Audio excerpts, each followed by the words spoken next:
Hello बच्चों, question number 18 करते हैं। जेई एडवांस पीवाईक्यू कर रहे हैं।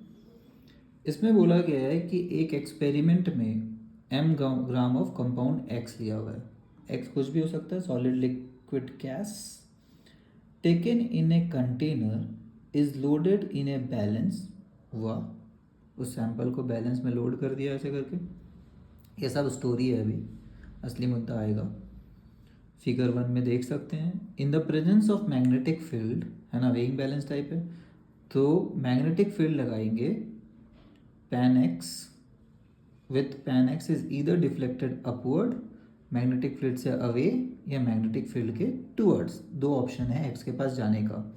तो हम लोग को पता है कि एक्स कैसे जाता है। तो डाईमैग्नेटिक जो होता है वो रिपेल होता है, मतलब दूर जाएगा, और पैरामैग्नेटिक जो है वो अट्रैक्ट होता है।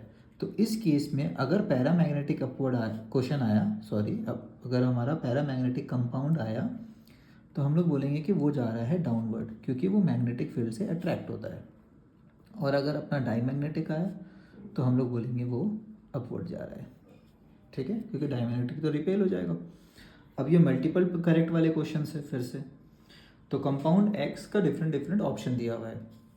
ऑप्शन नंबर ए में है कि अगर पानी हुआ तो डिफ्लेक्शन ऑफ पैन अपवर्ड होगा। तो पहले हमें ये समझना है, तो बेसिकली ट्रू फॉल्स है कि कौन कौन सा ट्रू है कौन सा फॉल्स है। तो करेक्ट पूछा है हम लोग से सारा।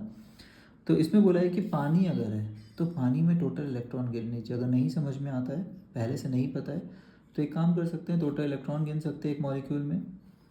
तो यहाँ पे देख सकते हैं 8 और 2 10, है ना। तो पानी पता भी होना चाहिए, वैसे पानी डाईमैग्नेटिक होता है।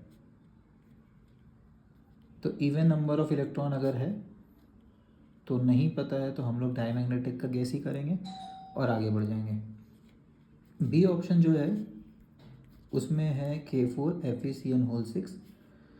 इस बार कहाँ पे डिफ्लेक्शन होगा, बोलता है अपवर्ड होगा। हम लोग देखते हैं पैरामैग्नेटिक है कि डाउन मैग्नेटिक। तो डाईमैग्नेटिक में डाउनवर्ड होना चाहिए था। तो हमारे हिसाब से फर्स्ट वाला क्या निकला, क्या करेक्ट है? अपवर्ड। डाईमैग्नेटिक मतलब क्या होता है, अपवर्ड। क्या अपवर्ड ही जा रहा है ये? बिल्कुल, तो ये ट्रू है।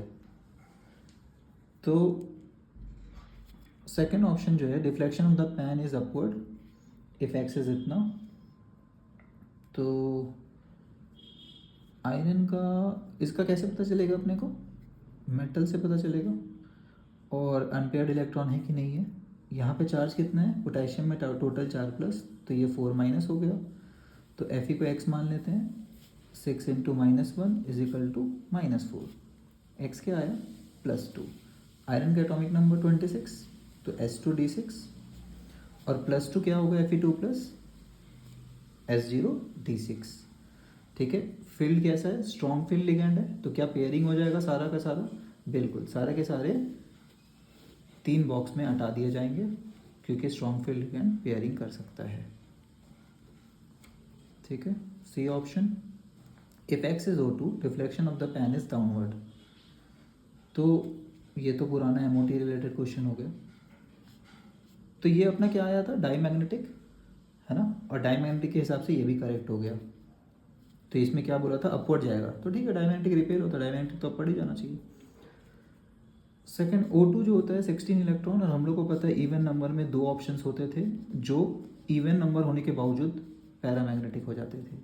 तो हिसाब से ये पैरामैग्नेटिक है, तो ये डाउन जाना चाहिए। ऑप्शन वाला बोलता है कि x is O2, deflection is downward.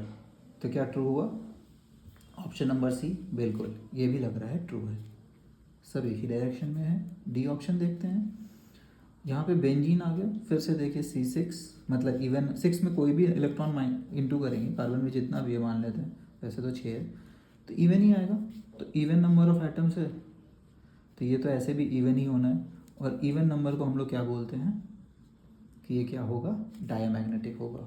और अगर ये डायमैग्नेटिक है तो रिपल्शन किधर से होगा, सॉरी, ये रिपल्शन होगा। रिपल्शन मतलब अपवर्ड जाएगा। क्वेश्चन वाले ने क्या बोला है कि डाउनवर्ड जाएगा। तो एक फॉल्स 3 ट्रू। तो हमारा आंसर हो गया A, B और C ऑप्शन। ठीक है, ओके, होपफुली समझ आ गया होगा। और कोई तरीका नहीं है। और वैसे तो कॉम्प्लेक्स मॉलिक्यूल्स जो है, जो MOT से नहीं होते, वो अपने को याद करना होता है कि ये डायमैग्नेटिक है कि पैरामैग्नेटिक है। ठीक है, bye everybody, thanks for watching.